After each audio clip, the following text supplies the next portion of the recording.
The astonishingly high administrative cost of the U.S. healthcare. Hidden from view, the complexity of the system comes with costs that aren't obvious but that we all pay. It only takes a glance at a hospital bill or at the myriad of choices you may have for healthcare coverage to get a sense of the bewildering complexity of healthcare financing in the United States.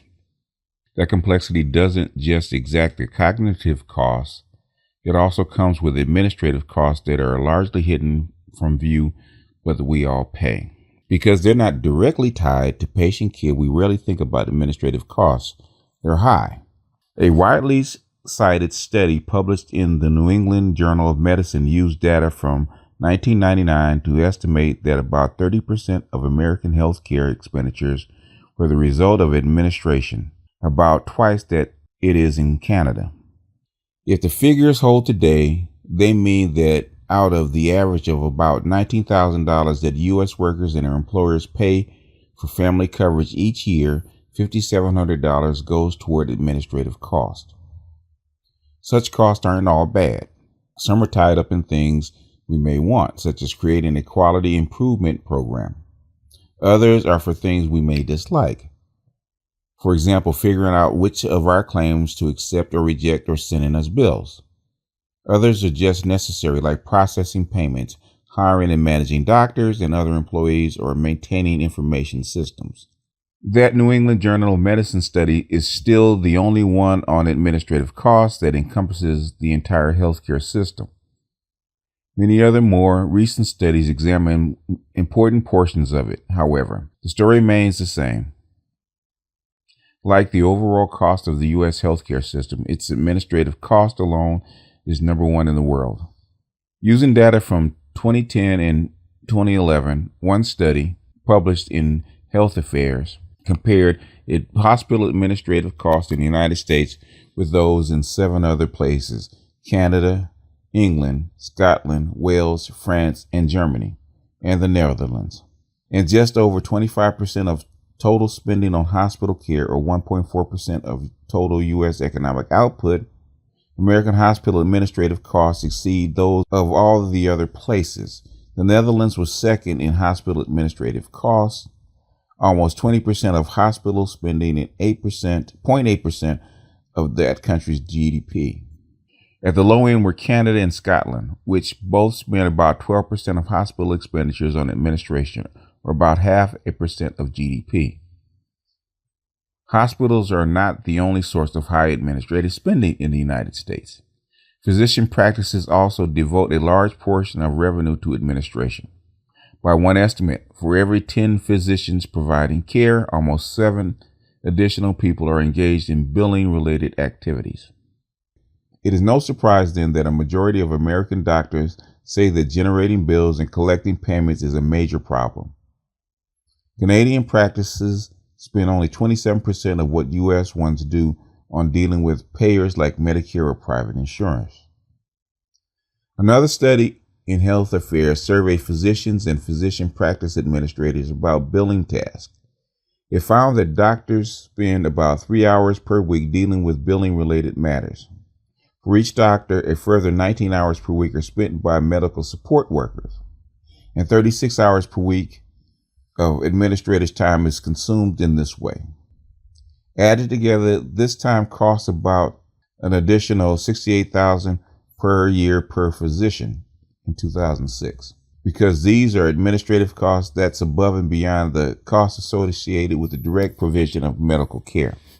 In JAMA, scholars from Harvard and Duke examined the billing-related costs in an academic medical center. Their study essentially followed bills through the system to see how much time different types of medical workers spent in generating and processing them. At the low end, such activities accounted for only 3% of revenue for surgical procedures, perhaps because surgery itself is so expensive. At the high end, 25% of the emergency department visit revenue went toward billing costs. Primary care visits were in the middle, with billing functions accounting for 15% of revenue, about $100,000 per year per primary care provider. The extraordinary costs we see are not because of the administrative slack or because healthcare leaders don't try to economize, said Schumann, a co-author of the study and a professor of medicine at Duke. The high administrative costs are a function of the system's complexity. Costs related to billing appear to be growing. A literature review by Elsa Pearson, a policy analyst with Boston University School of Public Health, found that in 2009, they accounted for about 14% of total health expenditures. By 2012, the figure was closer to 17%. One obvious source of complexity of the American healthcare system is its multiplicity of payers. A typical hospital has to contend with not just several public healthcare programs like Medicare and Medicaid, but also with many private insurers, each in its own set of procedures and forms, whether electronic or paper, for billing and collecting payment. By one estimate, 80% of the billing-related costs in the United States are because of contending with this added complexity. One can have choice without costly complexity, said Barak Richmond, a co-author of the JAMA study and a professor of law at Duke. Switzerland and Germany, for example, have lower administrative costs than the U.S., but exhibit a robust choice of health insurers. An additional source of cost for healthcare providers is chasing patients for their portion of bills, the part not covered by insurance. With deductibles and co-payments on the rise, more patients are facing cost sharing that they may not be able to pay, possibly leading to rising costs for provider or the collections agencies they work with and trying to get them to do so. Using data from Athena Health, the Harvard health economist Michael Chernow computed the proportion of doctors' bills that were paid by patients for relatively small bills, those under $75. Over 90% were paid within a year. For larger ones over $200, the rate fell to 67%.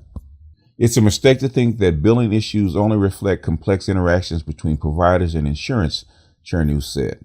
As patients are required to pay more money out of pocket, providers devote more resources to collecting it. A distinguishing feature of the American healthcare system is that it offers a lot of choice, including among health plans. Because insurers and public programs have not coordinated on a set of standards for pricing, billing, and collection, whatever the benefits of choice, one of the consequences is high administrative burden. And that's another reason for high American healthcare prices.